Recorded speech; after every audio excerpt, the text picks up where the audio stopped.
Welcome back to Remade in California, where we talk about everything from the economy to education. Today's half-hour show, we're talking with three male entrepreneurs and how they've remade themselves for a second act career.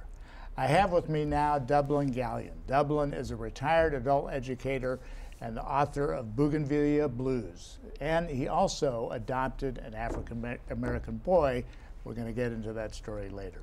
Dublin, thanks for joining me today. Thanks, This Pat. is great, and congratulations on the book. This Thank is you. exciting. Thank This is you. exciting. Thank So you. tell me a little bit about, we just had Bill on who came Texas to LA. How did your journey from Texas to LA happen? My dad is in the Army, so he was transferred to Long Beach, and then my sister was born in Long Beach, and a year later we moved to San Diego. Okay. That's where I grew up and went to college. Okay. Well, there's lots of There's San Diego in there, yes, there's a lot of San Diego. A lot of yes. San Diego in here. Yeah. I've read the book. I love the book. Thank you. And you. we'll get into that a little bit. But tell us a little bit more about your Remade journey, just in terms of your adult educator here in LA. Tell me what that job was. I taught at a adult school in the corner of Sunset and Figueroa, so right near downtown in LA. Okay. And in its heyday, which was probably late 90s, early 2000, we had like 6,000 to 10,000 students coming through every day in a very small campus, because we had classes from early in the morning till late at night. And the campus was going to be moved in the year, I think it was 2000, because they wanted to use it. It was a time when LAUSD was looking for locations for high schools. I know your story a bit. You had been writing this for some time. What was the process to get this out the door? This is a hard thing. We were talking about just with the crew. It's a hard thing to write a novel. Yeah. I mean, this is no. Well, I used to say why it wasn't such a big deal, because it wasn't picked up by a major publisher or something. And my friends kept saying, probably you among them, saying, Dublin, you wrote a novel. Yeah, you know how many right. people start a book and never finish it? Or say they're going to write a book and never do. Yes. Yeah. And I think, I'm not sure, I initially did it because I was trying to deal with my mother, dealing with my family, because a lot of it's autobiographical. I would say about a third happened, a third didn't happen, and a third might have happened. Right. But by the time I had retired in 2012, I decided I definitely was going to finish this thing. I was going to get it published. I wasn't going to go through a regular publisher and agent, because I didn't want somebody to tell me no. Right. So I finished it Yeah. by 2014, so 2 years after I retired. And I've rewritten it, oh my God, I can't tell you how many times, because I started it in the 90s. Okay. So it took a long time. Long time. And I want to jump to your current project, Yes. which is, I know your story. You adopted an African-American boy when he was how old? 8.5. 8.5. So tell me a little bit about that journey. We had put off having kids. When we decided we wanted to have kids, Suzanne wasn't getting pregnant. Your wife? So my wife, yeah, Suzanne. And so, yeah, right, thank you. Anyway, Just in case Suzanne's watching. Exactly, yes, I think so. So we started looking around at possibilities, looking at white babies. Then we said, well, you know, do we really care about having a baby? No, it's okay if we don't have a baby. We'll take an older child. And then we started looking into foreign adoption, and we thought, well, it's going to be someone that doesn't look like us. Why aren't we just looking in LA?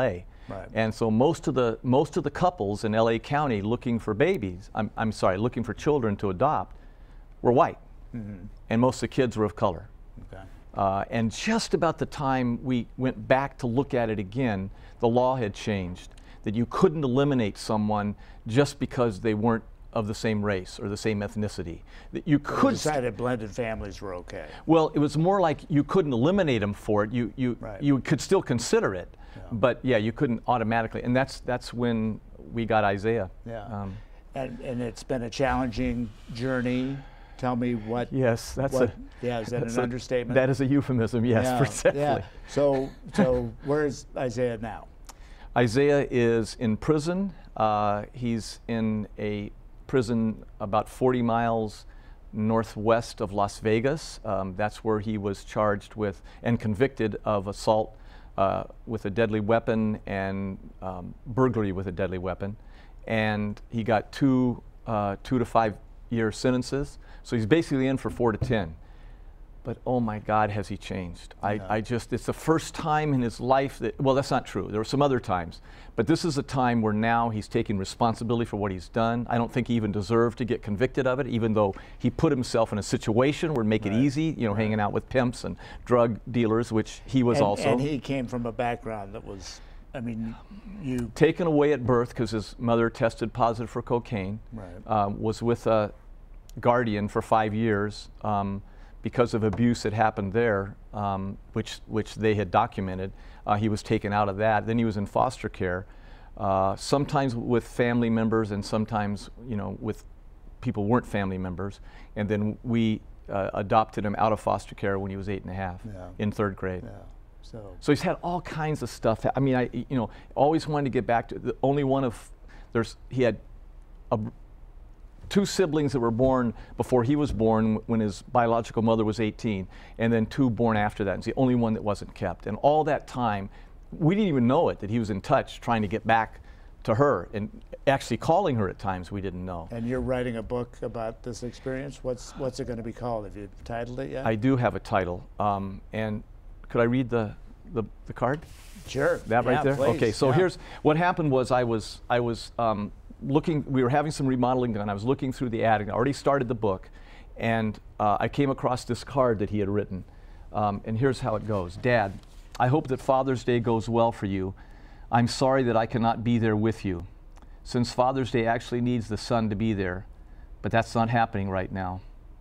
What I can do is thank you for being there, always being my #1 fan, and that's the main reason I need in my life. So this day needs to be extra special for the hard work you've done for me.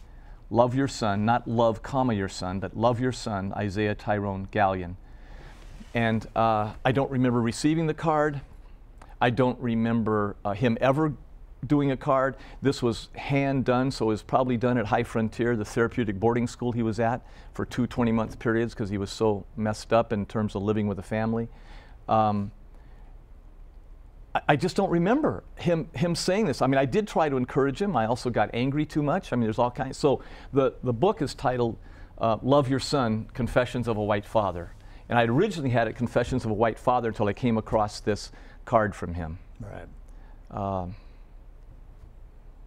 Which could be interpreted in a couple of ways. Love your son or love your son. That's right. As a directive. That's right. Wow, that is so powerful. That is so powerful. Well, I am so looking forward to this book. I'm glad to hear that. And it sounds like Isaiah's... Pre-sales? Are you interested in pre-sales? Okay, good. And Isaiah sounds like he's doing better. Oh, so you know, you guys had asked me a question in the kind of the build-up to, I mean, a couple days ago about how teaching adult ed related to dealing with Isaiah. And I realized that I hadn't thought of it before. I mean, because obviously, a teacher, he was already way behind, so we wanted to make sure. Right. What happened as a result, he's been in prison since January, and he now is called professor by his fellow inmates because he reads all the time. There you go. We're sending him books that are difficult to read, autobiography of Malcolm X. We're sending him other, African American authors that are more contemporary. I sent him Man's Search for Meaning by Viktor Frankl, The Art of Loving by Erich Fromm. And he's talking, he's writing letters. I mean, this is like, I joke with him about, could you put Isaiah on the phone now, please? Because this can't be Isaiah I'm talking to. Wow. Yes. Well, thank you for joining us. Yes, thank you. And sharing the very, very moving personal story. You can find more information about Dublin and buy his book at www.dublingallion, Galyean, DublinGallionWriter.com. In just a moment, I'll be joined by Jim Hutchings, and we'll hear about his second act career. And for more information on how California's community colleges can help you be remade in California, go to doingwhatmatters.cccco.edu. Stick with